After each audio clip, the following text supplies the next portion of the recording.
أيديهم ولعنوا بما قالوا بل يداه مبسوطتان ينفق كيف يشاء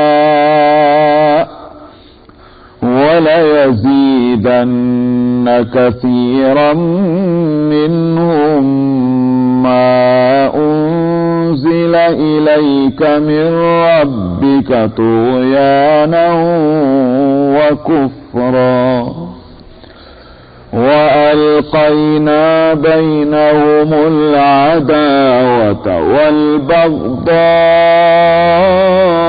إلى يوم القيامة كلما أوقدوا نارا للحرب أطفأها الله ويسعون في الأرض فسادا والله لا يحب المفسدين ولو أن أهل الكتاب آمنوا واتقوا لكفرنا عنهم سيئاتهم ولأدخلناهم جنات النعيم ولو أنهم أقاموا التوراة والإنجيل وما أنزل إليهم من ربهم لأكلوا من فوقهم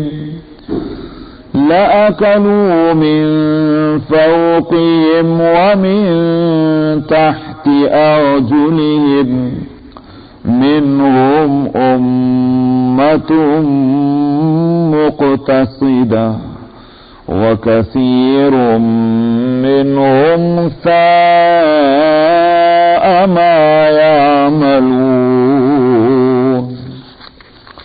صدق اللہ العظیم۔ فرماتے ہیں اے ایمان والو، ان لوگوں کو جنہوں نے تمہارے دین کو ہنسی اور دل لگی بنا رکھا ہے کہ اس کو جیسے کھلونا ہوتا ہے، تو یہ حالت انہوں نے دین کی کر رکھی ہے، کوئی سیریس اور سنجیدہ معاملہ سمجھتے ہی نہیں۔ جیسے بچے کھیل رہے ہوں، کھیل کو انہوں نے ہاتھ سے پھینک دیا ہو چاہے اس پہ لات مار کے پھینک دیا ہو، کھیل ہے۔ تو ایسا معلوم ہوتا ہے کہ جس طرح بچے گیند سے کھیلتے ہیں، دین کو بھی انہوں نے ایسا سمجھ لیا ہے، حالانکہ دین جو ہے یہ ہنسی اور دل لگی اور مذاق کی چیز نہیں ہوتی۔ من الذین اوتوا الکتاب من قبلکم، ان میں سے جن کو کتاب دی گئی تم سے پہلے، اور والکفار اولیاء، اور اسی طرح سے جو اور کافر ہیں ان کو دوست مت بناؤ۔ پہلے اس سے پہلے جو آیت گزر چکی ہے، آیت نمبر 51 اس میں تو تھا وضاحت کے ساتھ اے ایمان والو یہود اور نصارہ کو دوست نہ بناؤ۔ یہاں کہا جا رہا ہے کہ جو تمہارے دین کا مذاق بنائے ہوئے ہیں، اب چاہے وہ اہل کتاب میں سے ہوں اور چاہے کفار میں سے ہوں۔ اس سے معلوم ہوا کہ یہ کوئی نام کی دشمنی نہیں ہے کہ کیونکہ یہودی کہلاتے ہیں لہذا ہمارے دشمن، کیونکہ نصرانی کہلاتے ہیں لہذا ہمیں پسند نہیں، یہ بات نہیں۔ اس آیت نے اس کو کھولا کہ دراصل ان سے دوستی اور دلی دوستی کو جو منع کیا گیا ہے وہ ان کی اپنی حرکتوں کی وجہ سے ہے، اس لیے کہ یہ دین کو صرف اتنی بات نہیں کہ مانتے نہیں بلکہ یہ کہ اس کی توہین کرتے ہیں، بچوں کے کھیل کی طرح سے معاملہ کرتے ہیں اس کے ساتھ۔ ایسے بدبختوں کے ساتھ تو تمہاری دلی دوستی ہونی نہیں چاہیے۔ ولایت کا لفظ ہے، اس کے معنی یہ ہوگا کہ اپنے معاملات میں ان کو دخیل بنانا، اور ایسی دوستی کے ساتھ ٹھیک ہم تمہارے ساتھ ہیں، تم ہمارے ساتھ ہو، تم ہمارے جیسے ہم تمہارے جیسے، یہ بات نہیں ہونی چاہیے۔ یہ مذاق کیوں بناتے تھے؟ آج تو بہت آسان ہے دیکھنا، غیر مسلم تو غیر مسلم اللہ تعالیٰ پناہ میں رکھے، اور معاف کریں ان کو جو لوگ اپنے آپ کو مسلمان کہتے ہیں وہ بھی مذاق اڑاتے ہیں. حالانکہ خوب سمجھ لیا جائے عمل نہ کرنا یہ بھی ایک گناہ ہے، لیکن مذاق اڑانا یہ چاہے دین کا چھوٹا سا معاملہ ہو، سمجھا، چھوٹا سا معاملہ ہو. چھوٹا معاملہ اس لحاظ سے کہ بھئی اس کو فرض نہیں قرار دیا گیا، اس کو واجب نہیں قرار دیا گیا، عقیدے کی کوئی چیز وہ نہیں ہے، لیکن اگر اس کی بھی مذاق اڑایا جائے گی گناہ کبیرہ ہوگا. سمجھا، اس کسی سنت پر عمل نہیں ہوا صغیرہ گناہ ہے مان لیجئے، لیکن اس سنت کا مذاق اڑا دیا گناہ کبیرہ ہو گیا، بلکہ کفر تک پہنچا دیتا ہے. لیکن مذاق جو ہے یہ بات ہلکی نہیں ہے. تو اس لیے میں نے کہا کہ اتنی خطرناک ہونے کے باوجود جو لوگ اپنے آپ کو مسلمان کہتے ہیں وہ بھی دین کی باتوں کو مذاق اڑاتے ہیں، اور بلکہ وہ اچھا سمجھتے ہیں. ہم کتنے روشن خیال ہیں، دیکھا ہم یہاں روشن خیال ہیں تو ہم تبھی تو مذاق اڑا رہے ہیں. ہم کوئی لکیر کے فقیر ہیں کہ ملا مولویوں کی طرف سے بس ہر چیز کے سامنے گردن جھکا کھڑے ہو جاؤ، یہ کیا بات ہوئی؟ تو مذاق اڑانا جو ہے یہ بڑا خطرناک ہے. اسی پر یہاں پکڑ ہو رہی کہ یہ بدبخت اس قابل نہیں ہے کہ ان سے تمہارے تعلقات ہوں، اس لیے کہ دین کا مذاق اڑاتے ہیں. دینکم ہزوا ولعبا. آگے فرماتے ہیں کہ واتقوا اللہ، اس معاملے میں اللہ سے ڈرتے رہو. دین تو اللہ کی پسندیدہ چیز ہے. کیوں صاحب، اگر میں یہ شیروانی پہنے ہوئے ہوں، اگر مجھے بہت اچھی لگتی ہے شیروانی، آپ جب اس شیروانی کا مذاق اڑائیں گے مجھے اچھی لگے گی؟ ظاہر ہے کہ اگر آپ اس کی ایسے مذاق بنائیں کہ جس سے شیروانی کی جو حیثیت عرفی ہے، جو اس کی پوزیشن ہے وہ گر جائے تو مجھے اچھا نہیں لگے گا، اس لیے کہ میری پسند کی چیز ہے. مثلا تو دین تو اللہ کی پسند کا نام ہے، اس لیے اس کو مذاق اڑانے کا کیا مطلب؟ جب اللہ کی پسند کا مذاق بنائیں گے تو بات کہاں تک پہنچ جاتی. اس لیے کہا گیا اس معاملے میں اللہ سے ڈرتے رہو. ایسے لوگوں سے تمہاری دلی دوستی کا کیا معنی ہے کہ جو اللہ کی پسند کا مذاق اڑاتے ہیں. واتقوا اللہ ان کنتم مؤمنین، اگر تم ایمان والے ہو. وَإِذَا نَادَيْتُمْ إِلَى الصَّلَاةِ اتَّخَذُوهَا هُزُوًا وَلَعِبًا. جب تم نماز کے لیے بلاتے ہو لوگوں کو، یعنی اذان دیتے ہو، تو یہ اس کے ساتھ ہنسی دل لگی کرتے ہیں اذان کے ساتھ. اب دیکھا آپ نے، میں نے ابھی ایک بات کہی تھی، ایک چیز سنت ہے، سنت کو آپ چھوڑ دیں گناہ صغیرہ ہوا. اذان کیا چیز ہے؟ سنت ہے کہ نہیں ہے؟ لیکن اگر مثال کے طور پر اگر آپ نے نماز پڑھ لی بغیر سنت کے اور بغیر اذان دیے تو آپ تارک سنت ہوئے. کسی روز اگر ایسا کر لیا تو آپ سنت کے چھوڑنے والے ہوئے، چلو کہا جائے گناہ صغیرہ ہو گیا. یہ بات الگ ہے کہ اگر آپ نے ایک معمول بنا لیا کہ بھائی اذان دیں گے ہی نہیں، بغیر اذانی کی نماز پڑھتے رہیں گے، تو چونکہ سنت کے چھوڑنے پر کنٹینیویشن اور مداومت ہو گئی، پابندی ہو گئی، یہ گناہ کبیرہ بن جائے گا. تو ٹھیک اسی طرح سے اگر کوئی اذان کی مذاق اڑانے لگے، یہاں کیا فرماتے ہیں وَإِذَا نَادَيْتُمْ إِلَى الصَّلَاةِ اتَّخَذُوهَا هُزُوًا وَلَعِبًا. جب تم اذان کے نماز کے لیے پکارتے ہو یہ اس کے ساتھ ہنسی دل لگی کرتے ہیں. یہ ہے کہا گیا ان سے دوستی مت کرو. تو دین کی چھوٹی سی چھوٹی بات کا بھی مذاق نہ اڑائی. میں جو بات میں بار بار کہہ رہا ہوں وہ یہ کہہ رہا ہوں کہ ہم لوگ سنتے ہیں اپنے بھائیوں اور بہنوں سے ایسی باتیں، اور وہ تو جو کچھ کرتے ہیں ہمارے بھی یوں کہیے کہ ماتھے پہ شکن نہیں پڑتی، ہم بھی ہاں میں ہاں ملا دیتے ہیں، ہم بھی ایک قہقہ مار کے چلے جاتے ہیں. بڑی خطرناک بات ہے، یاد رکھیے آپ. دین کا مذاق جو ہے، تو دین کے مذاق کے معنی یہ نہیں کہ خالی اللہ میاں کے لفظ اللہ کا مذاق اڑائیں. دین کے مذاق کے معنی خالی یہ نہیں کہ محمد صلی اللہ علیہ وسلم کا اس میں گرامی محمد کا مذاق اڑائیں، سمجھ میں آیا؟ یہ نہیں ہے، بلکہ اگر حضرت محمد صلی اللہ علیہ وسلم کی ایک سنت کا بھی مذاق اڑائے. میں صفائی سے کہتا ہوں اگر مسواک کا بھی مذاق اڑایا گیا یہ خطرناک ہے. بات صاف سن لیں آپ، خطرناک ہے. مسواک نہیں کرتے وہ بات الگ ہے، لیکن مذاق اڑانے کا حق نہیں. تو یہ مذاق تھا. نبی کریم صلی اللہ علیہ وسلم کی خدمت میں کتابوں میں نام لکھا ہے ان لوگوں کا، فلاں یہودی آئے اور آ کر کہا آپ ایک طرف تو کہتے ہیں کہ آپ پچھلے رسولوں اور پچھلے نبیوں میں کے ایک نبی اور رسول ہیں اور انہی کے جو دین کو لے کر آئے ہیں. ہم نے تو کئی کہ پچھلے رسولوں کے اندر یہ جو ہے یہ ہم نے نہیں سنا تھا. یہ کیا بہنم قسم کی آپ آوازیں نکلواتے ہیں. تو یہ اذان کی تعریف ہو رہی تھی. ہم نے تو کبھی کسی رسول کے تعلیمات میں یہ بات نہیں دیکھی. تو مطلب کیا ہوا؟ یہ آپ جو نئی چیز لائے ہیں، حالانکہ ان کو یہ کہنا چاہیے تھا. واقعی دیکھو بہت اچھی بات ہے. ان کے یہاں کسی کے یہاں جو ہے وہ کیا بولتے ہیں گھنٹے پیٹے جاتے تھے. نصارہ کے یہاں آج بھی گھنٹہ پیٹتا ہے نہیں. تو جب نبی کریم صلی اللہ علیہ وسلم کے سامنے مسئلہ پیش ہوا کہ نماز کے لیے لوگوں کو کیسے اطلاع دی جائے کہ بھائی نماز تیار ہے، تو مختلف مشورے ہوئے. کسی نے کہا تھا گھنٹہ پیٹا جائے. آپ نے پسند نہیں فرمایا، کیونکہ گھنٹہ پیٹا جائے تو پھر نصرانیوں کا اور ہمارا دونوں کا تو ایک ہی طریقہ ہوگا. یوں پتہ نہیں چرچ میں بلایا جا رہا ہے کہ مسجد میں بلایا جا رہا ہے. سمجھ میں آیا کدھر جانا ہے میاں؟ آپ نے پسند نہیں فرمایا. کسی نے کہا کہ صاحب نقالہ پیٹ دیا جائے. بھئی یہ تو ایک قسم کا ڈھول پیٹنا ہوا. تو ڈھول پیٹنا جو ہے وہ کس کام کے لیے ہو سکتا ہے؟ کسی قوم کے یہاں اس کا رواج رہا ہو. آج بھی اب جاپان میں آپ جا کر دیکھیے بدھسٹوں کے مندر کے ان کے کیا اسے ان کے عبادت خانہ کیا بولتے ہیں؟ مجھے نہیں ٹیمپل نہیں، کچھ اور کہتے ہیں، مجھے نام یاد آ رہا وہ ان کے بدھسٹوں کے یہاں. تو بہرحال ان میں آپ جا کے دیکھیں نقارے پیٹتے ہیں، وہی ان کی عبادت ہے.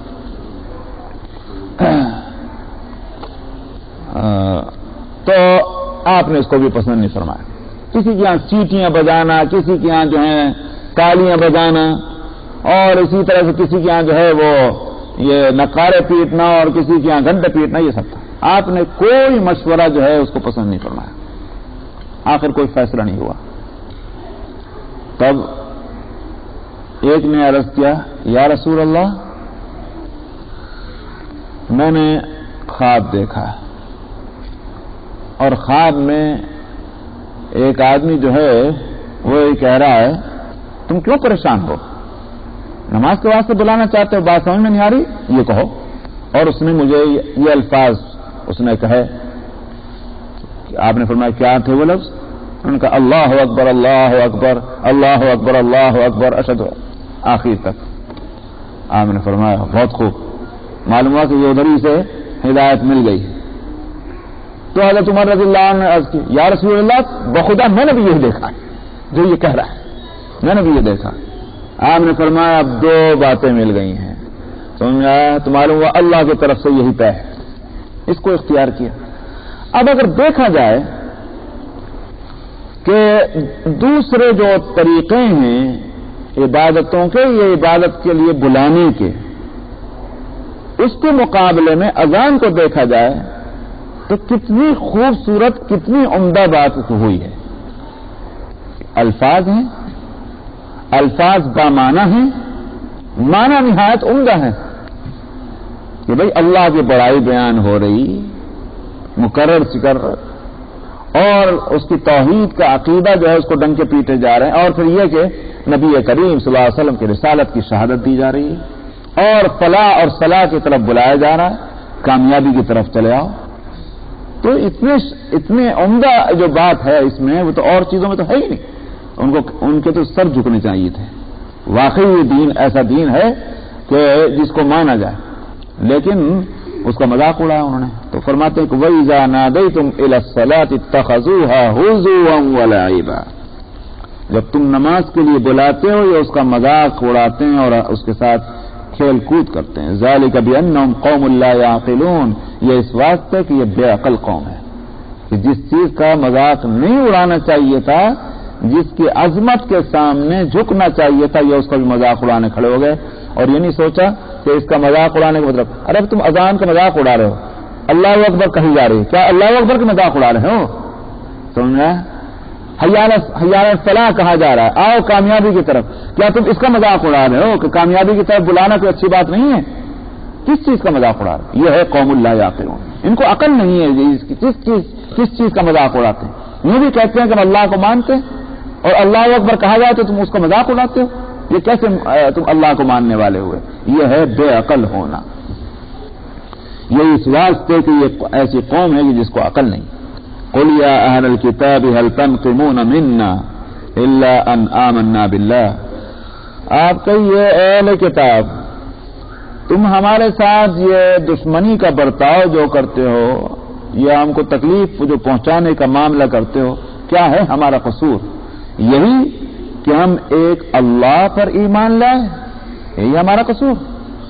وما انزل الینا، اور ایمان لائے اس پر جو ہماری طرف اللہ کی طرف سے اتارا گیا اور جو ہم سے پہلے جو اتارا گیا ان سب پر ایمان لا رہے ہیں، یہی ہے قصور.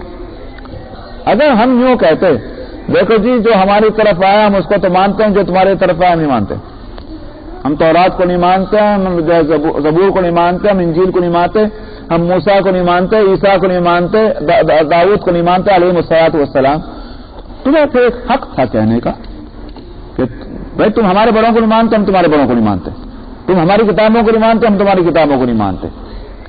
لیکن جب صورت یہ ہے کہ ہم تو اس کو بھی مانتے ہیں اور پہلی جو آ چکی ہیں جن کو تم مانتے ہیں ان کو بھی ہم مانتے ہیں.